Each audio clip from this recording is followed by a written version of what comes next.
Welcome to Frasetto Brothers Podcast, Episode 3. I'm sure you watched our 2 previous episodes in their entirety because we're so interesting. And everybody wants to know our thoughts on the world. So there's at least 0 people that did that, so we should be reaching out to a ton of people. There's something we can start with, which I think is interesting. I was just listening to a podcast with Lex Friedman, and he had on this historian who I completely forget the name of, but the historian was very knowledgeable about the Roman Empire, about military strategy, about the different leaders and emperors, and really just the whole journey that Rome went through between when they started out as like just this little collection of people. They became a republic, and then they changed into an empire where there was this central control by the emperors. And then the Roman Empire eventually collapsed, and so many people argue over exactly when the Roman Empire collapsed. And he talked about all the different dates that you could come up with, and he gave his ideas and his insights on when it really collapsed. But one of the really interesting takeaways I took away from it, at least, is the transition of the Roman Republic into the empire. And then I was talking to a friend yesterday, and I was talking to him about this transition, and he was like, everything goes back to Star Wars. And I was like, yeah, you're right. In Star Wars, you had the Republic, and then Chancellor Palpatine takes central control over the Republic and becomes the Chancellor or the Emperor of what is now the Empire. So you see the exact transition that the Roman Republic went through to the Roman Empire. You see that in Star Wars from the Republic into the Empire. And I'm sure they took direct inspiration for that story, for that plot structure. But it's very interesting to think about that transition, and it's something that's happened historically, and it's something that is eerily similar to what we're seeing in the United States today with the immersion of these central powers that really seem to be influencing the political structure of the United States. And it certainly feels like the people do not have as much power in the elections as we used to. And it feels like there's these establishment authorities that are really taking control of public discourse. And we spoke about a lot of these things in the last podcast episode. Do you have any thoughts on that? The relation between Star Wars and the Roman Empire and what we're seeing in the United States today? Yeah, I think what happened in the Roman Empire has repeated itself all throughout history, because I think Star Wars with the Empire, they were really more basing the Empire off of the Nazi regime, just simply with stormtroopers being like blitzkrieg, soldier, that type of tactic, and all their weaponry and stuff like that. So I'm guessing a similar thing occurred with the Nazis, where once they took control, they became a regime, became basically a dictatorship powered through Hitler. And yeah, I mean, that type of stuff happens all throughout time. So these stories just help resemble that in a good way. Yeah, I think it's fascinating. Looking at that transition, it's I feel like there's a sort of inevitability to it in certain circumstances, unfortunately. Because you have a republic, and you have this group of individuals, the electorate, who they kind of serve as, what's the right way to describe the electorate? You have a small group of people that represent the larger group of the total population, and then certain individuals with certain ambitions decide that they want to take control over that system by basically circumnavigating the electorate and condensing all of that power into a single individual. And this is what Julius Caesar essentially paved the way for that in Rome. He took total control over the Roman Republic, and he was assassinated for it by a group of individuals that didn't want all of that power to be condensed into one person's hands. So he died for it. And then the subsequent first technical emperor of the Roman Empire was Augustus. And Augustus was able to figure out a way to condense all that power into his hands without allowing the public perception to lead to his demise. So he was a little bit more clever than Julius Caesar. Julius Caesar seemed to be a little bit more narcissistic and arrogant, and that, potentially led to his demise. Augustus was really sneaky, and this was one of the main things that the historian in the Lex Fridman podcast talked about. And I'll put a link to that podcast in the description so you can go reference that. But he was talking about how Augustus was the master of propaganda. So Augustus gave himself all of these titles that were super ambiguous titles so that people wouldn't view him as a king, or they couldn't directly point and call him a king because he had all these ambiguous titles. So he technically, under these titles, wasn't really the emperor, wasn't really the king, but in reality he was. And historians, most historians have the consensus that he was the first emperor of the Roman Empire. And so it ties in back to what we were speaking about in the last episode with propaganda and manipulating public perception so that you can take control without the public violently opposing what you're doing.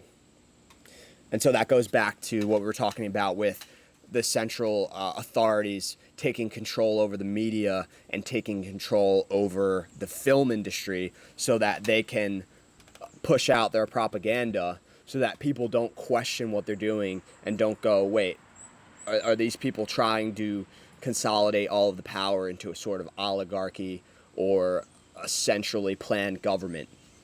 Because people, especially in the United States, it's literally ingrained into our philosophy, our outlook on life, that into our genes, honestly, because everybody that came to this country was really, a lot of them were fleeing tyrannical governments. So it's just built into our DNA at this point to resist central control, to resist kings, to resist central authorities. So the only way for a group of individuals to implement a central authority in the United States right now, you would hope to think, is by tricking everybody. But unfortunately, these people are also very good at tricking everybody, so it does make it scary. They can use propaganda. They've studied human psychology on such a deep level that they're really good at implementing different mechanisms to be able to take control over a nation without the nation really understanding what's happening. Any further thoughts on that? Yeah, I guess you could say what's happening right now is them taking it to another level, because you're saying Augustus was essentially an emperor but gave himself different titles. These people, you don't even know their names. Like they're so far removed from the government, at least in the public's eyes, that they can't even be targeted. So they're just operating from their corporations as CEOs or major shareholders and things like that, and influencing us that way, which is even scarier because there's really nothing you can do to combat that other than spread the word, but no one knows about it. So it's hard to spread that word. And you're spreading it on their platforms that they've created and are controlling. I think that's a fantastic point, and it's something that people have started talking about a lot more in recent times. There's all of these bureaucrats and individuals behind NGOs and behind massive companies and financial conglomerates that nobody really even knows about. So, and I mean, right now, essentially what you have is you have a president in office that the entire population at this point knows is mentally inept and suffering from massive mental degeneration to the point where he could not run for president again. He's in office right now, and if you acknowledge the fact that his mental state has degenerated enormously, it begs the question, who is actually in charge right now? Who's actually running the government of the United States of America? we don't really truly know. You can't say for sure because we have a president who's mentally inept. So you have these people that we don't know the names of that are essentially running things. And that is very scary. And they seem to be really pushing for the escalation of the Ukraine war. And that was something else that we were going to talk about in this episode. They're talking about using long-range missiles to target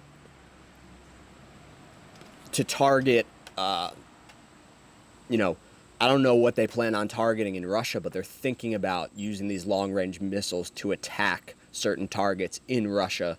So Putin came out and made a statement that if NATO countries were to allow this to happen, it would completely change the nature of the war, and Russia would essentially be at war with all of the NATO countries, not just Ukraine, which they're technically only at war with right now, even though we know it's a proxy war that is being funded by NATO countries, primarily by the United States, because the United States is the primary funder of NATO.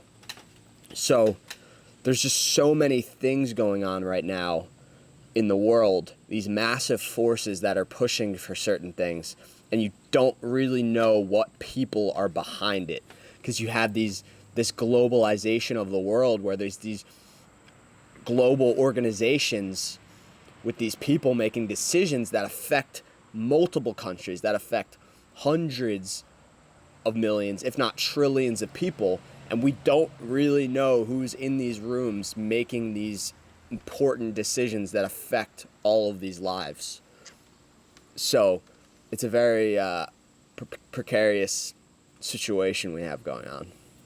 Yeah, just trying to picture that, like, Joe Biden's in the war room mulling this stuff over. It's just, you can't see that. So it's very odd that all this action's being taken while there's no president to take the action. Like, we're just kind of still moving along without a president, basically. Yeah, all the videos of Joe Biden that come out, he just seems mentally absent. He's just standing around all stiff, smiling. Like, he's just like, he doesn't even have anything to say anymore. He's been removed from his own party and his own position, basically, and just has to stand around until it's finally over with. It's very weird. It's incredibly strange. It's a very weird time. And yeah, it's like the ultimate culmination of, things that have been slowly happening over the past couple decades. These forever wars, these proxy wars, these global organizations. It seems like the ultimate culmination of all of this stuff, and it doesn't feel like we can keep going on with the current global order that's in place. And that's what a lot of people are touching on now, is that the post-World War II order that was implemented, all of these global organizations, NATO, United Nations, you can name a million of them. It's almost like this global order that was implemented post-World War II cannot keep moving on the way it's moving. And so you're seeing like the collapse of trust in a lot of these organizations, and you're seeing, wars break out that are primarily caused by these global organizations. And it doesn't feel like this world order can keep going on the way it's going on right now. And it seems like it's almost like this global order can only operate when people don't really know about it. But now it seems like everybody it's in broad daylight now. Like, just the strangeness of how this global order operates. The fact that we have a president in the United States that is not mentally there whatsoever. And they expect us to believe that he's somehow in charge of the country right now. Yeah.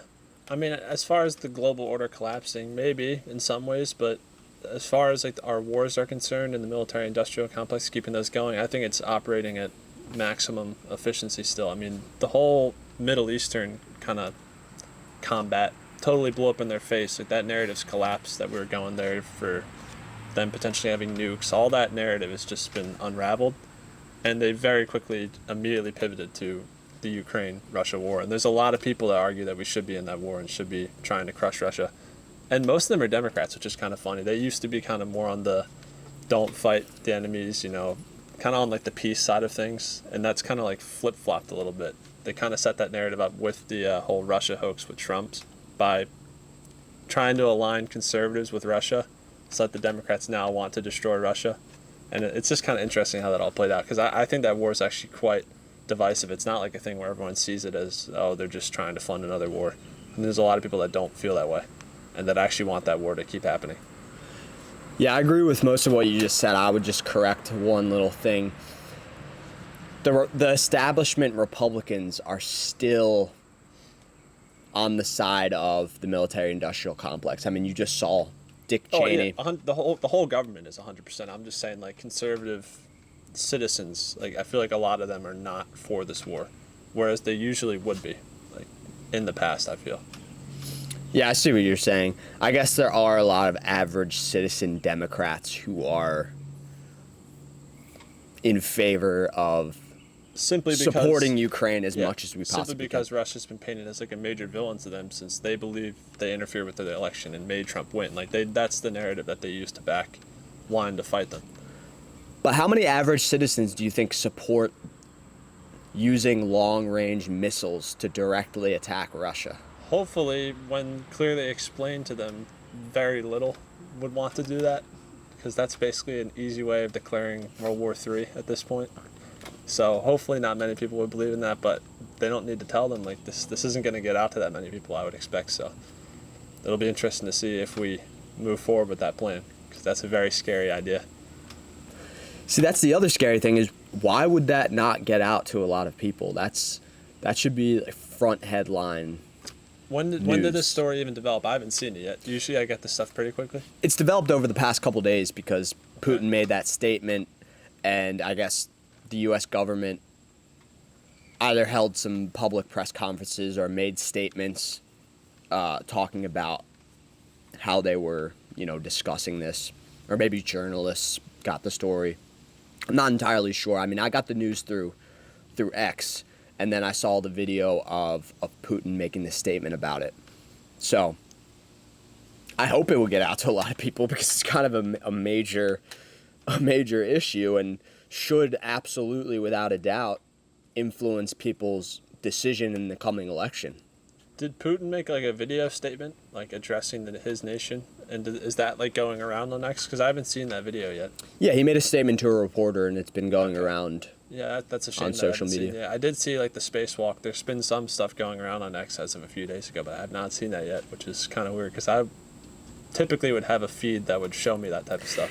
It's kind of funny. It's like the Cold War all over again. Like news of a spacewalk combined with the potential of a nuclear conflict with Russia. They redeveloped this plot basically over like the 2016 election, and now they're just activating it and utilizing it to fuel yet another war. They're good at it. I think they're still operating quite well at their ways.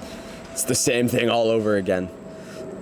Well, at this rate, if the story plays out again, we're looking at, a Cold War of sorts for a little while, and then potentially another world war. Maybe Korean War II, Vietnam War II, maybe.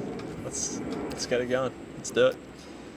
We got Israel-Gaza going on. I mean, that's been a recurring conflict for quite some time. That one's a lot more interesting, because it's strange.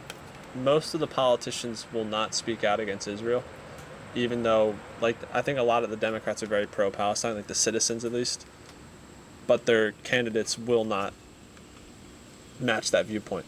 Like, it feels like there's something else at play there where they're not able to pick a side. Like, they have to just stick with the main authority, which is that we're allies with Israel. That's a very weird situation, and I don't see that war ending anytime soon, if you could even call it a war. It's more just like a missile lobbing contest. Well, yeah, it's a war that cannot really be won without massive amounts of people being wiped out. Yeah. And when you have a war like that, it's tough. I mean, people are literally going to fight to the death over that land. So those conflicts can endure for hundreds, thousands of years. I mean, when you have two sides willing to die over something, it's very tough to end wars like that. And again, it's in a lot of ways it's another proxy war, because the United States massively funds Israel to engage in the military operations that they feel they need to engage in. We provide them with missile defense systems and military intelligence. So you have all these proxy wars around the globe, and these enormous nation-state powers that are behind them. These wars are funded by hundreds of billions, trillions of dollars. Both sides are receiving massive amounts of funding. So when you have all that money being thrown around, it's extremely hard to win one of those wars, because you're going up against enormous, like for Israel to lose that war, that conflict would essentially be the United States losing that conflict, because we are the main funders of that conflict. Or Ukraine losing the Russo-Ukrainian war would basically be the United States suffering a loss in that war, because we're funding them with tens and tens of billions of dollars to fight that war.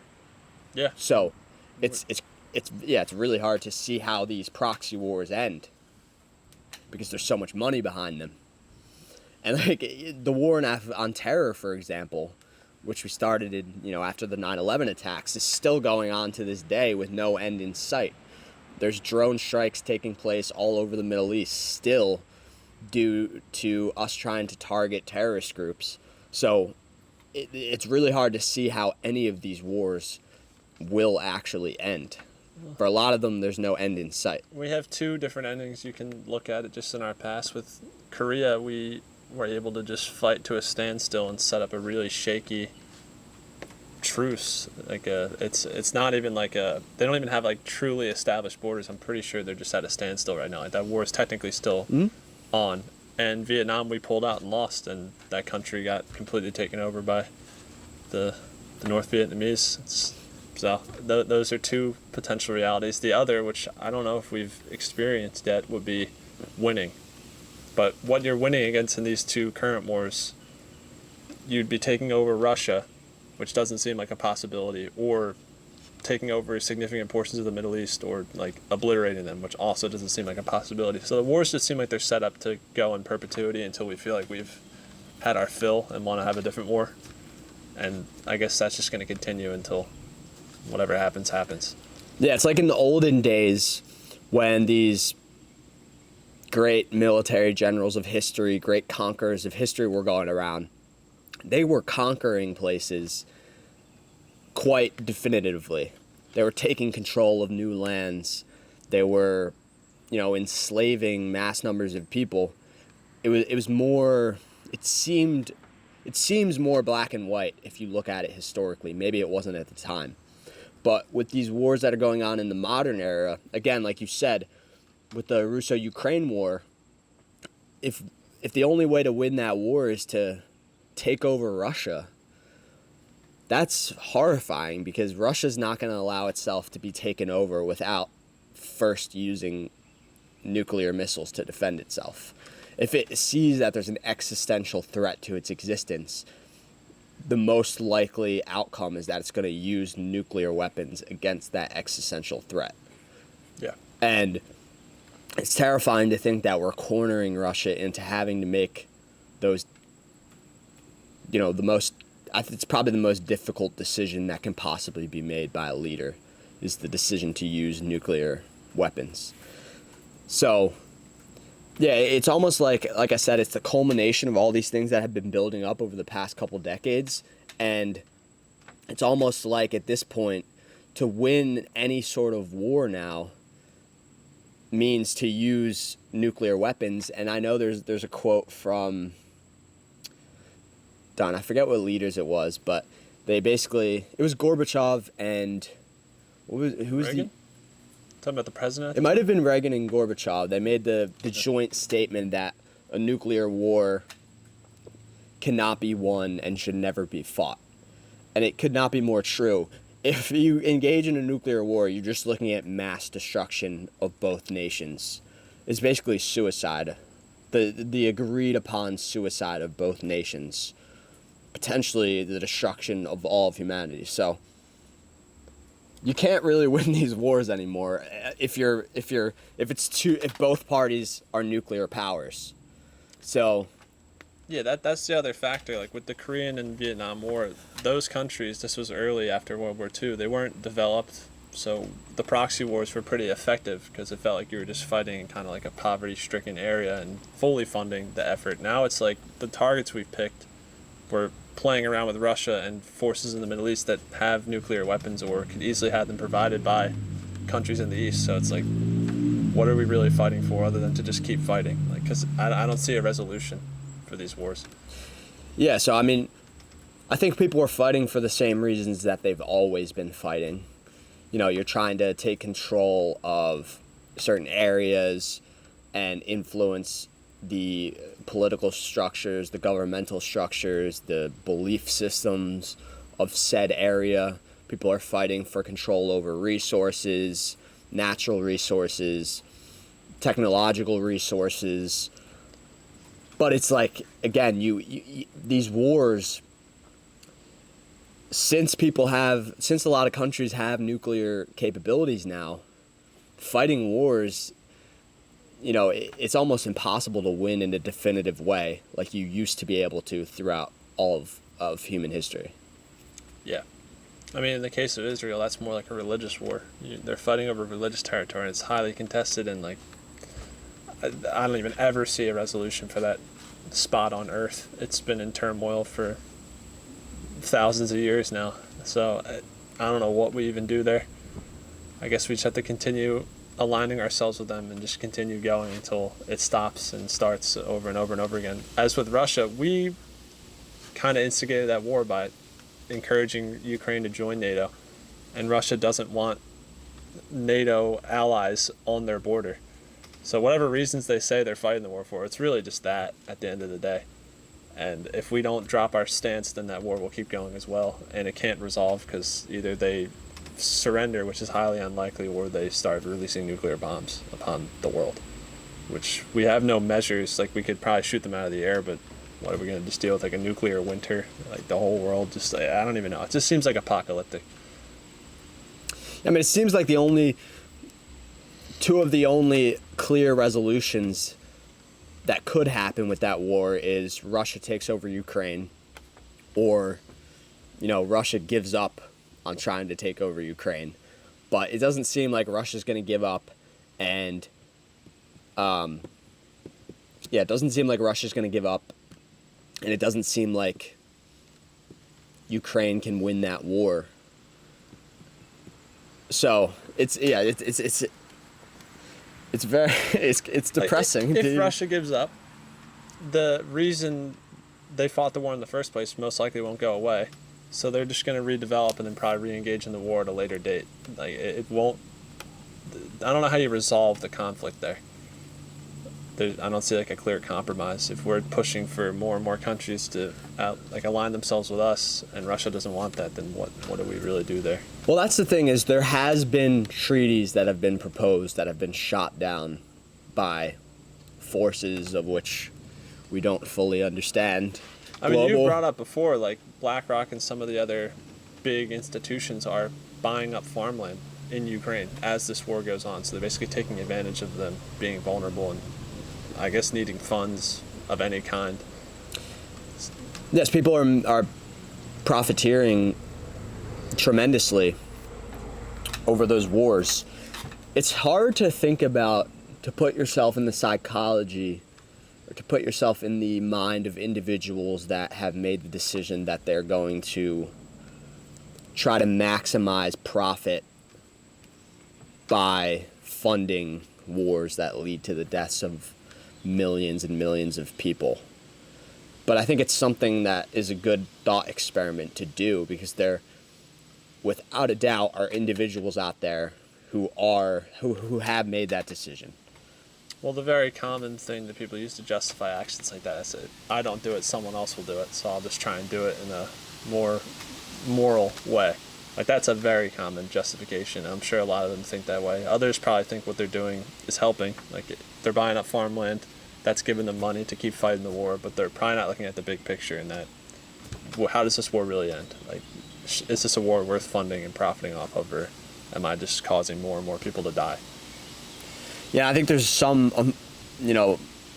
horrifically, I think there's some actors in the situation that are actually trying to kill as many people as possible, that do want to see the destruction of humanity, if not humanity, the destruction of entire civilizations. Like, I'm sure there are people involved that want to see Russia fall, that want to see that government completely replaced or taken control of.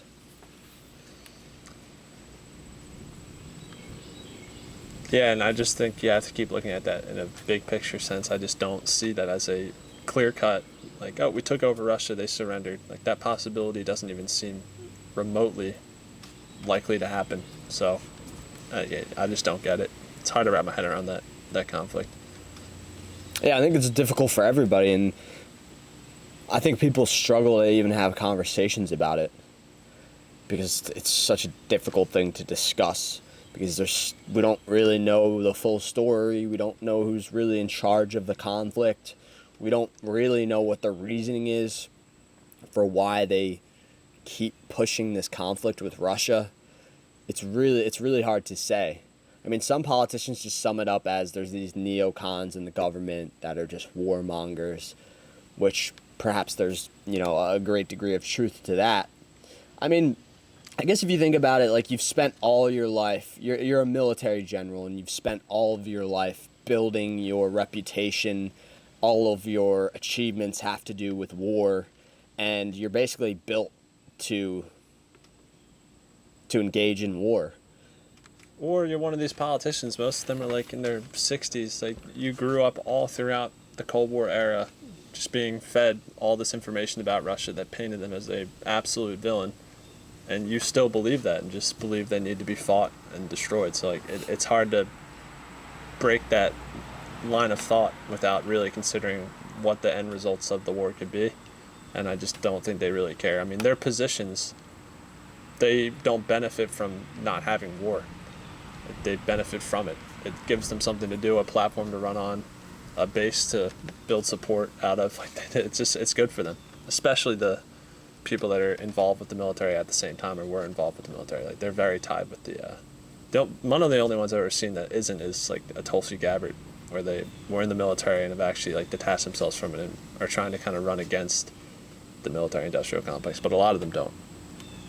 Yeah, I have a hard time understanding how everyday citizens can take a position like, I support, Ukraine in this war, when they don't really understand the inner workings of why that war is even occurring.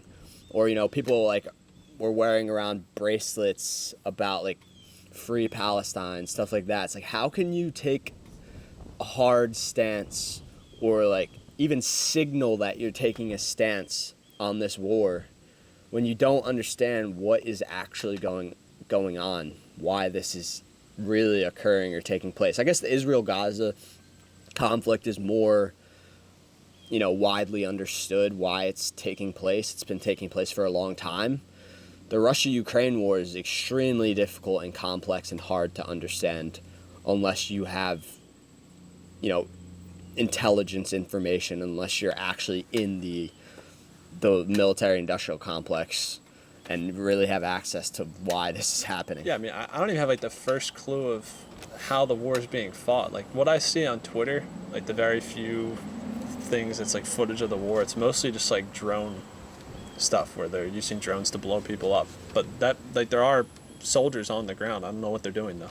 Like, I don't know if there's real battles being fought with lots of infantry. I highly doubt it. I guess there's just, like, kind of squads being moved into areas and stuff. I don't know what they're really attempting to do, though. It doesn't feel like either side's trying to defeat the other in a clear-cut way. They're just battling until I think there someone is surrenders. quite a bit of information on it if you really on the internet available on the I'm internet. sure there is, but it's not being talked about. Like, oh, this many troops are in this area. Like, there's no information being like widely talked about. All right, this is something I do want to talk about. Is I think people, especially in the United States, need to have a paradigm shift in their minds. So you just said it. It's not something that people are really talking about, and what I would say to that is I think people need to be more proactive with actually looking into things a little bit. I think for the longest time, Americans have just expected, oh, like the news will tell me anything important that I need to know about. But I think people need to shift that in their minds to the news is not going to tell me the important things that I need to know about. I need to research things. I need to go on all these different platforms, these new platforms that are more in support of free speech. I need to read books about history. I need to become more knowledgeable so that I can get the information that I need, because the media simply is not going to give you the information that you need, especially with the way that the media is run in the current era. So I think people need to be a little bit more proactive with looking into things and seeking out knowledge so that they can make more informed decisions, especially like election decisions. Because I talk to some people and it's like they have such, I'm not saying I'm the deepest, most knowledgeable person on geopolitics and economics, but I've done quite a bit of reading and I've done quite a bit of research on my own to try to better understand these things. And I think a lot of people are still just stuck in like autopilot where they'll see headlines, they'll see some stuff going around social media, and they're making important decisions like who to vote for simply based on stuff that has just kind of floated their way through sheer random luck. And it's like, I think people need to really start seeking these things out a little bit more on their own. If people don't do that, it's so easy for these politicians to sway the masses through emotional arguments, through short headlines and fake stories that they purport. You can see that heavily reflected in the debates. They don't even like talk in-depth policy. They'll just spew out something controversial that the other side did, maybe even not even true, and just go from there and start yelling back and forth, not in any productive way, and not really giving anyone a clear sense of what they're trying to do as the candidate. They're just trying to make the other candidate look worse than them. That's basically what politics has devolved into for a long time now, but it's especially bad ever since like 2016. It got out of control with how much they're just spewing insults back and forth instead of even talking policy. One of the major problems, I think, too, is with human beings, we have the tendency for confirmation bias. And I find this with myself. When I'm researching, trying to learn more about what's actually going on, what's actually behind the political decisions, I'm usually much more critical on the people that I declare to be on an opposing side to the side that I support. So it's like, even when you're doing your own research, you're very likely to engage in that confirmation bias. And I guess that's one of the reasons, too, why it's so essential to have these free speech platforms. Because on free speech platforms, you are shown things that you might completely disagree with on a frequent basis, because all viewpoints are allowed to be spread on those platforms. So it's like when I go on X now, I'll often see a lot of viewpoints that I disagree with, and it's almost like sometimes those are the arguments that stand out most because you disagree with them. Mm-hmm. And I think it's a really good thing to be presented with opposing viewpoints on a consistent basis versus getting caught in an echo chamber. And I think the echo chambers emerge more in the platforms that are censored, because when you have platforms that are censored, I think it leads to people feeling less open to the other side because they feel that the other side is perhaps trying to censor them, if that makes sense. I feel like that's what happened. Like the old Twitter before it became X, it was like all the Republicans on that platform were super angry about the fact that they thought they were being shadow banned And so they were kind of forming these echo chambers where they only wanted to talk to people on their side that also acknowledged this shadow banning and this attack on Republicans or conservatives. And then the Democrats were kind of on the other side, perhaps denying that a degree of censorship and shadow banning was taking place, or maybe agreeing that it was taking place, but not being too upset about it, because then they could just go on the platform and see all of the Democrats with the same views as themselves. So I really do think censorship makes echo chambers so much worse. I think it's a lot harder to form an echo chamber on a free speech platform because there's more discourse taking place. Of course, you do have some free speech platforms that are just filled by like refugees, conservative refugees from the censorship occurring on all the other platforms, and that really does become a bit of an echo chamber as well. I think X is the best example, though, or maybe X and Telegram are the best examples where you can have a lot of free discourse because they're not as heavily censored. But I guess one of the other scary things is that it seems like there is a large portion of people on the left who aren't all that opposed to censorship, perhaps consciously or perhaps a little bit subconsciously, where they kind of just, ignorance is bliss. They ignore the censorship that's taking place because their side is the one doing it. And subconsciously they're thinking, oh, maybe it's not the worst thing if my side censors the ideas that I don't like. Yeah, I mean, a few years ago they tried to establish an actual government agency that was going to be like the Department of Misinformation, where they tried to filter that stuff out of social media platforms. And regardless of if you agree with what they were trying to do, that's a very slippery slope that could immediately become clear-cut censorship and just fascism in our own government. And there's candidates, I mean, I've heard clips of Kamala where she's basically saying that like we need to go after hate speech and all this stuff and get it off of these platforms and get it out of our society. And it's like, who's determining what that is, and why are we going against the Constitution so clearly? And why do people not care? Like that should be a huge issue for a candidate to say something like that. Yeah, so I just looked it up online, and the government organization proposed to combat misinformation, often referred to in discussions as resembling a ministry of truth from, I think that was from the George Orwell 1984, right? 1984. Whenever I say dates, I like immediately question it in my head. I'm like, it's definitely 1984, definitely. They were gonna call it the Disinformation Governance Board. Yeah. This entity was established within the Department of Homeland Security under the administration of President Joe Biden. Was it actually established?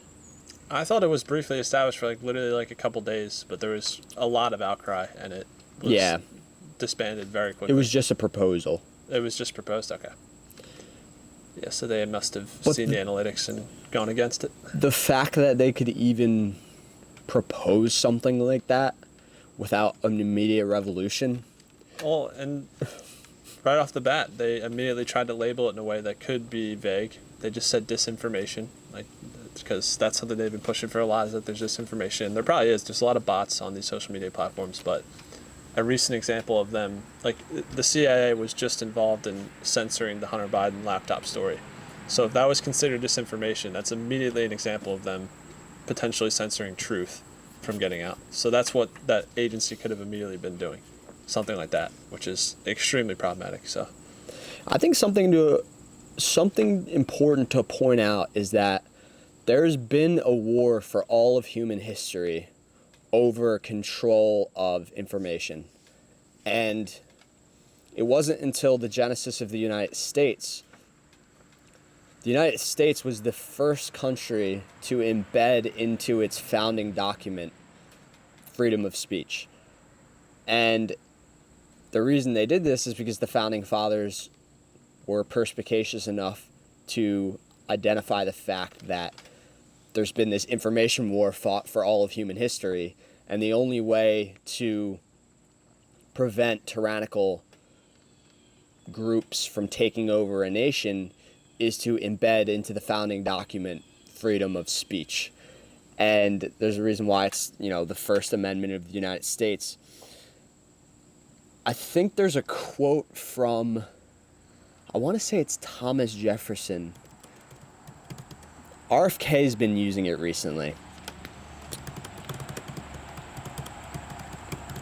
It's a really interesting quote. Oh, here it is. RFK's been using it recently. Thomas Jefferson said, "The tree of liberty must be refreshed from time to time with the blood of patriots and tyrants. It is its natural manure." So he's basically saying that in order to uphold liberty, there has to be a war fought between patriots and tyrants. And I think it's a beautiful quote that emphasizes the point that I just made, that there's this never-ending war over the control of information and control over speech. And the war is happening, and it's happening right now in real time. And the nature of the war it seems like the nature of the war has changed. Perhaps not the nature of the war, but the way that the war... Where it's being fought. The way that the war presents itself in the world is a little bit different, because now we have access to digital technology that allows information to spread across the entire globe instantaneously. Yeah, I mean, when we were first establishing ourselves, it was being fought literally in the form of an actual war against the British Empire. Then, as we established our laws, it was being fought in the courts with people face to face, and now it's being fought digitally. Not really through lawfare, although oftentimes so, but more through just like unfiltered discourse, as far as we know. I mean, it's undoubtedly being fought through lawfare now. It is, yeah. But it seems like that's a new development, at least in the United States, as far as, our public perception goes. It seems like lawfare is a lot more prevalent now over issues like free speech and censorship. I mean, yeah, there's always been people suing people for defamation and stuff like this, where you're always treading the line of what type of speech is allowed. So, but it seems like the war has definitely escalated. The war over control over information, control over speech. Like we just, we're talking about the government proposed a disinformation governance board. That's unprecedented in the United States. Yeah. But again, it's almost not unprecedented anymore, because, you saw the Patriot Act take place in the wake of 9/11, and that gave the government the authority somehow to spy on all American citizens and use that information to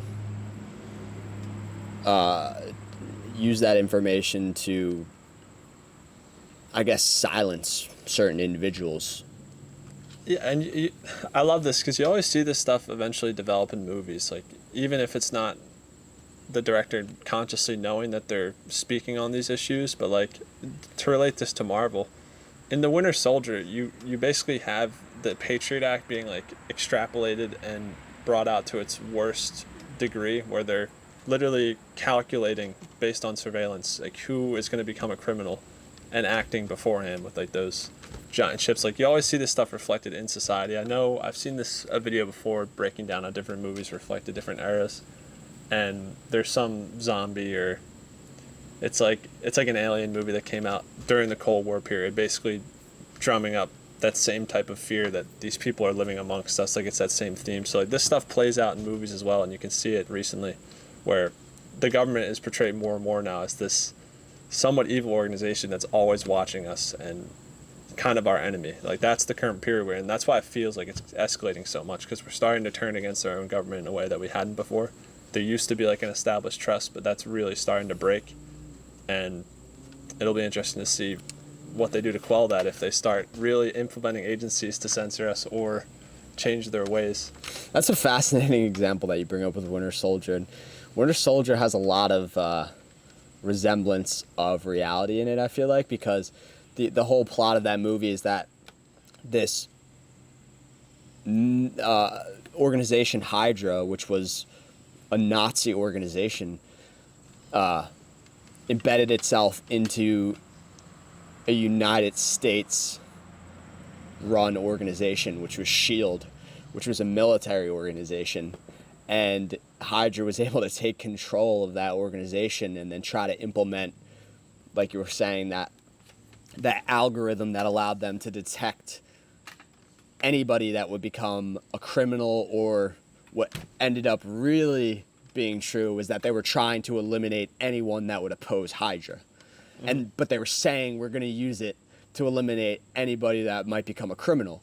Just like the NSA, their reasoning for that organization was to protect people and to prevent terrorist attacks. To detect terrorists. And so that's that's the cloak that they use to cover up what they're really trying to do, which is to silence any opponents to the people that are in control of this intelligence entity that is spying on everybody. And that goes back to, I think that also, it would be good to tie that in with Ben Franklin's famous quote on, he's talking about anybody that's willing to give up a little bit of freedom for temporary safety does not deserve freedom nor safety. I'll get the exact quote real quick. Ben Franklin said, "Those who would give up essential liberty to purchase a little temporary safety deserve neither liberty nor safety." I think the creation of the NSA and the Patriot Act is like the perfect example of that, where the citizens of the United States were willing to give up liberty, which is privacy of information. They were willing to give that up for temporary safety. For temporary safety, which is the government spying on everybody and telling you that they can stop terrorist attacks before they happen. And another point on that, or another example of that, is COVID. COVID, people willingly gave up their liberty to run their business, to, leave their house past a certain point in time because there were curfews in place. Businesses were closing down. People had to wear masks. People gave up so many of their liberties for the promise of temporary safety from the COVID virus. Mm-hmm. Another prime example. And I love Ben Franklin's quote. That quote is unbelievable and is going to be probably applicable for the rest of human time. Yeah. And I love how he says that the people who are willing to give up this liberty and safety do not deserve liberty or safety, because, like, back to Thomas Jefferson's quote, wars have to be fought over the freedom of speech, over the freedom of information. So if you're willing to just give up and just lose the war to the forces that want to censor you, you don't deserve liberty. Yeah, and I think a lot of people might view that quote and get a little bit offended, because they, if you've lived through some of these times, it's not so easy to detect what's really going on. And this ties back with Augustus and hiding yourself behind titles.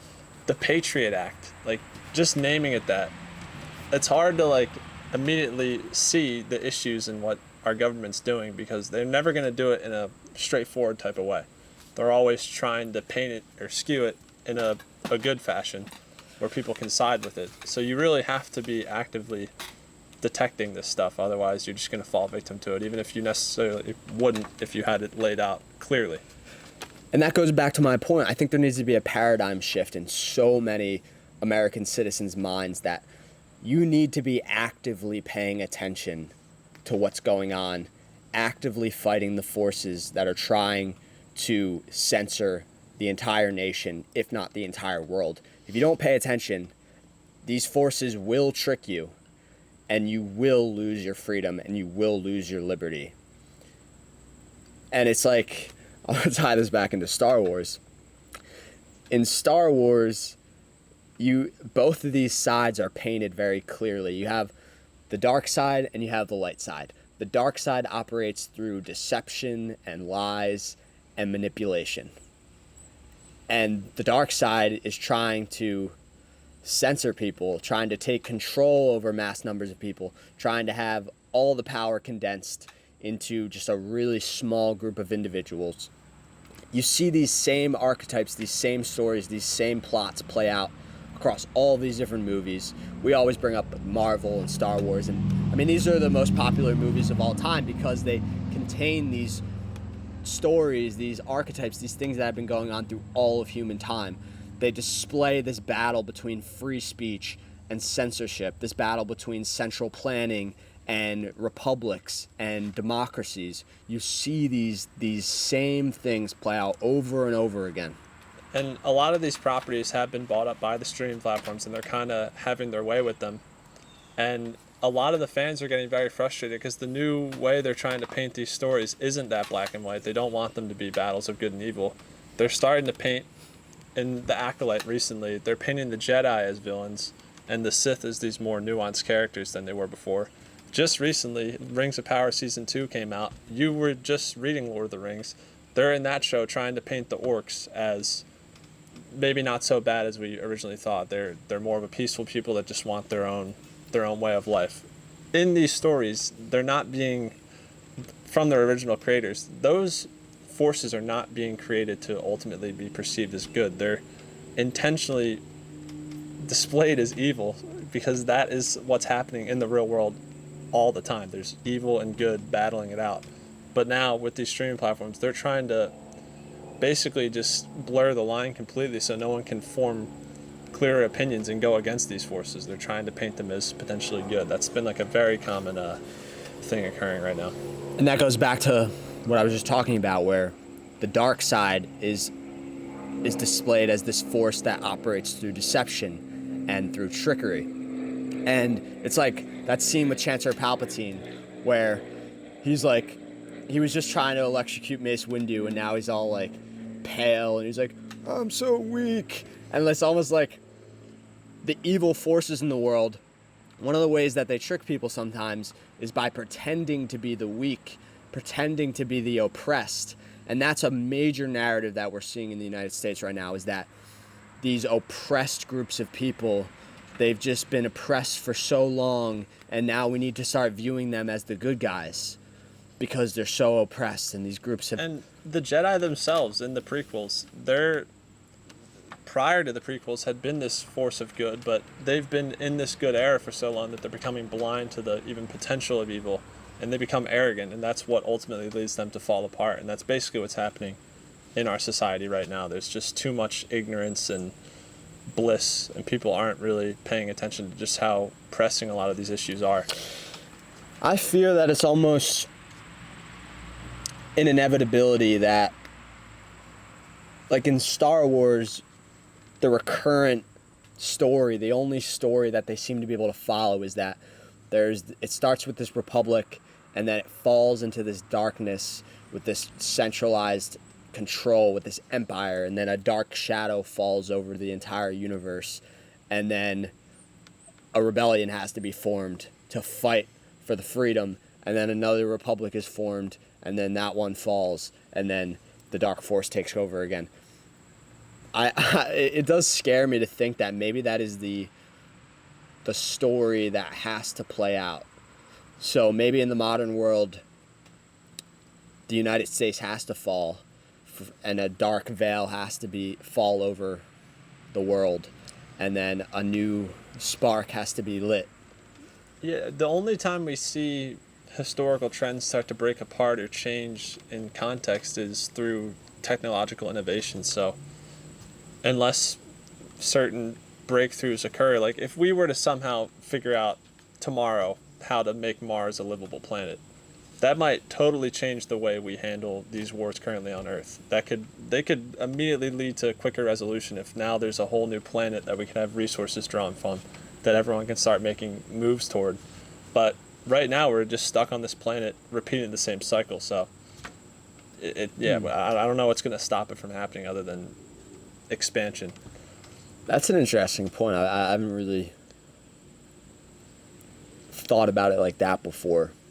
But you're certainly right. I think if we were able to really start inhabiting Mars and drawing resources from it, it would almost be like a lot of the conflicts would shift to, what countries are going to get control over what portions of Mars, and it really would change the entire geopolitical structure. Yeah, that would probably just become like a battle of delegation. Like you can't really fight a space war yet. We're not at that level. Although if we figured out how to colonize Mars, we might. But just hypothetically, yeah, expanding beyond, like, because in the earlier stages of humanity, Earth wasn't fully conquered. It wasn't fully divvied up. So the wars were being fought to take new territory and to establish new countries. But now everything's so established already that it just feels like it's never-ending conflicts right now. So unless something changes. Yeah, it feels like the same conflicts are just unfolding again, but in a slightly different way. Yeah. Yeah, I mean, hopefully we can start making really good strides towards exploring space. I mean, SpaceX is making some incredible strides right now towards making that a reality.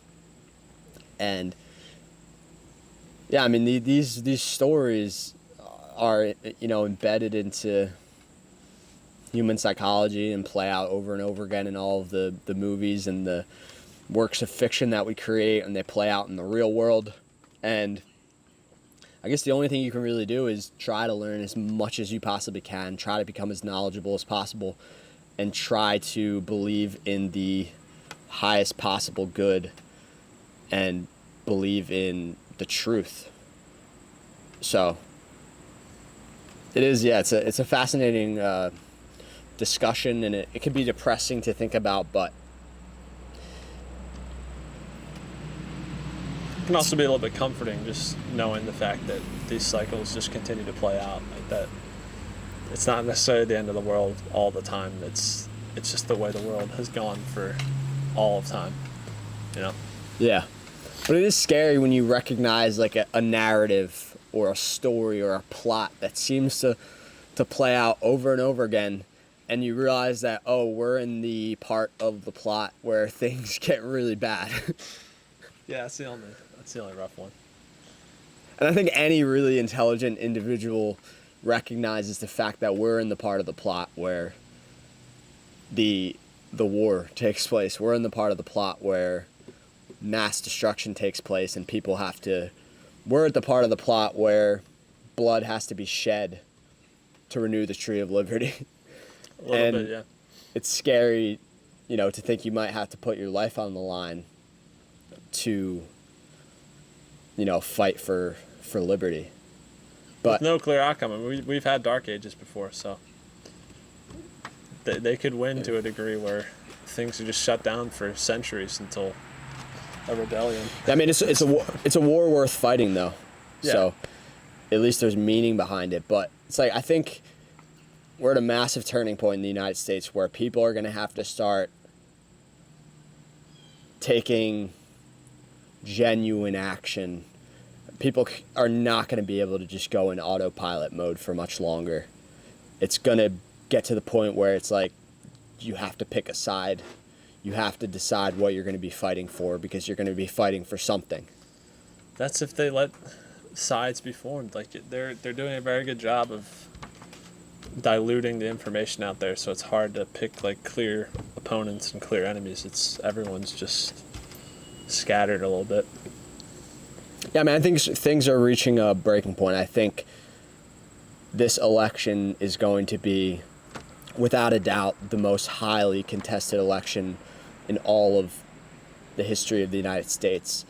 And I think this election outcome could very likely lead to quite a bit of violence. So, we'll see in November. We'll see, but I think anybody out there who has, who knows anything about history should be at the point where they're ready to fight. Mm-hmm. To engage in a violent conflict if necessary. So, it's a fun way to wrap this up. That's a high note. There you go. Alrighty. All right, episode 3. Follow and subscribe if you're watching on YouTube.